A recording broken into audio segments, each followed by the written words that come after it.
कानपुर नगर निगम में टेंडर प्रक्रिया में कथित गड़बड़ी, रंगदारी और धमकाने के मामले में मुख्यमंत्री की फटकार के बाद पुलिस ने कार्रवाई तेज कर दी है। 6 मुकदमे दर्ज किए गए हैं और 2 आरोपियों को गिरफ्तार किया गया है, जबकि मुख्य आरोपी गोविंद शर्मा फरार बताया जा रहा है। नगर निगम की शिकायत पर स्वरूप नगर थाने में 5 और एक ठेकेदार की शिकायत पर फजलगंज थाने में 1 मुकदमा दर्ज हुआ है।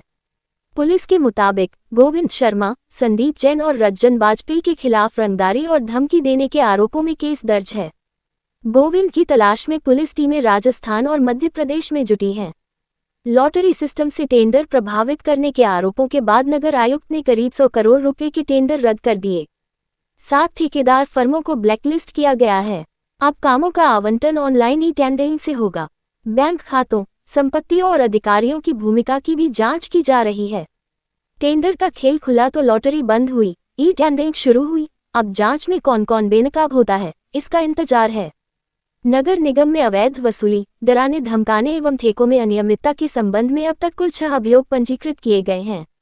2 अभियुक्त गिरफ्तार हो चुके हैं, जबकि अभियुक्त गोविंद शर्मा फरार है, जिसकी लोकेशन राजस्थान में मिली है।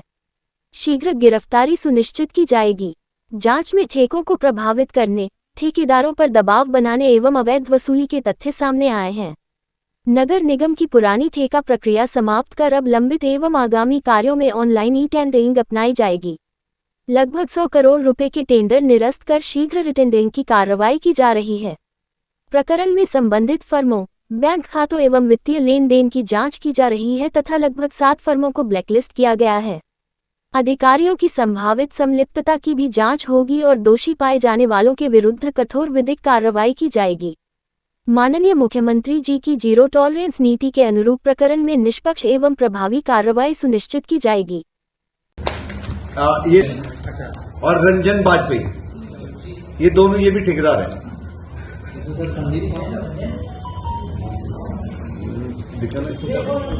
अभी हम डिटेल देते। ये कॉकस है इन लोगों का। नगर निगम में करीब 400 नगर निगम में अवैध वसूली और डरा धमका करके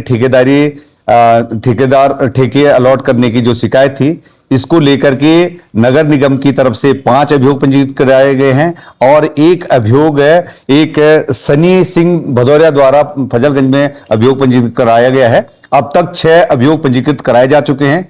2 अभियुक्तों को पकड़ा जा चुका है और एक अभियुक्त गोविंद शर्मा अभी फरार चल रहा है, जो नगर निगम के सारे ठेकों को मैनेज करता था और डराने धमकाने का काम करता था। किसको ठेका दिया जाएगा, किसको नहीं दिया जाएगा, ये तय करते थे और 85% डाउन पे ठेका डलवाने की बात करता था और लॉटरी के माध्यम से ड्रॉ निकलवा करके आवंटन किया जाता था, जिसको नगर आयुक्त द्वारा इस प्रक्रिया को तत्काल प्रभाव से बंद कर दिया है और अब ई टेंडरिंग ऑनलाइन प्रोसेस के माध्यम से टेंडरिंग होगी, जिसमें करीब 100 करोड़ के इन्होंने टेंडर को निरस्त करके और शीघ्र जो है रीटेंडरिंग 10-15 दिन के अंदर प्रोसेस पूरा करके जो लंबित कार्य है और ऑनलाइन टेंडरिंग के माध्यम से उनको अलॉट कर दिया जाएगा। कै दिन में कार्रवाई की गई, कै दिन की जांच में कार्रवाई हुई? नगर आयुक्त द्वारा अपनी टीम का गठन किया था। 3 दिन तक उनके द्वारा जितने जो दबाव देने वाले ठेकेदार थे उन्होंने अभिलेखों की पूरी जांच पड़ताल की, फाइलों की जांच करके उनके कार्यों की जांच पड़ताल करने के उपरांत उनके द्वारा 5 अभियोग जो है स्वरूप नगर थाने पर पंजीकृत कराए गए हैं, जिनमें कई कमियां उन्होंने पाई हैं और जो ठेकेदार जो रंगदारी का काम करता था, डराने धमकाने का काम करता था, गोविंद शर्मा, संदीप जैन और रंजन तिवारी, इनके विरुद्ध जो है एक्सटॉर्शन का मुकदमा, दबाव धमकी देने का मुकदमा फजलगंज पर पंजीकृत कराया गया है, जिनमें से 2 लोगों की गिरफ्तारी की जा चुकी है और गोविंद शर्मा अभी फरार चल रहे हैं। गोविंद शर्मा की लोकेशन हमें राजस्थान में मिल रही है, पहले मध्य प्रदेश और उसके बाद राजस्थान में। जल्दी से जल्दी गोविंद शर्मा की भी गिरफ्तारी कराई जाएगी। माननीय मुख्यमंत्री जी के वीडियो कॉन्फ्रेंसिंग में जो नगर निगम पे सवाल उठाए गए थे, कमिश्नर साहब को आदेश दिया गया, तो उसके बाद की गई है सर? तो आप ये जांच पड़ताल उनके काफी समय से उनके यहां भी जांच पड़ताल चल रही थी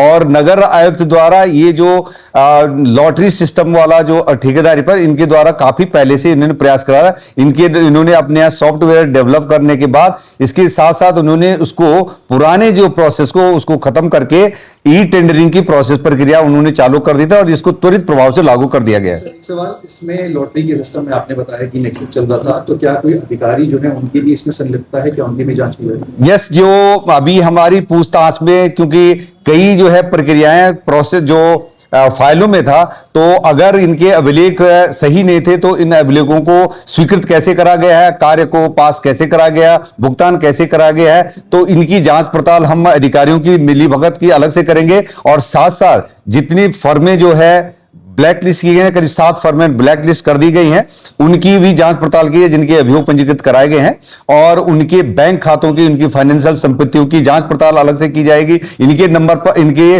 और कितने फर्में हैं उसकी जांच पड़ताल की जाएगी, और किन किन लोगों की मिलीभगत के साथ ये करते थे और डराने धमकाने में जो ये संलिप्त थे और गुंडाई करते थे, तो माफियागिरी करते, उस पर अलग से इनके साथ सहयोग करने वाले कौन कौन लोग, सख्त कार्रवाई इनके खिलाफ भी की जाएगी।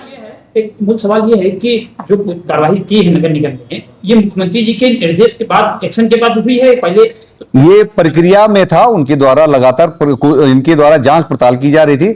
इसमें गति तेजी पकड़े, माननीय मुख्यमंत्री जी के डायरेक्शन जो है वो सख्त कार्रवाई के, अपने पिछले समय से देख रहे हैं कि किसी विभाग में भी जहां पर ये अनियमितताएं बरती जा रही हैं, भ्रष्टाचार है, इस पे सख्त कार्रवाई करने के जो निर्देश दिए गए हैं और इसमें लगातार कार्रवाई की जा रही है, जीरो टॉलरेंस है। तो किसी को भी जो माफिया और डरा धमका करके अवैध धंधे करते हैं और जो अधिकारी इनमें मिली भगत है, उनके खिलाफ सख्त कार्रवाई करने के निर्देश दिए गए हैं और इस पर लागू कराया जाएगा।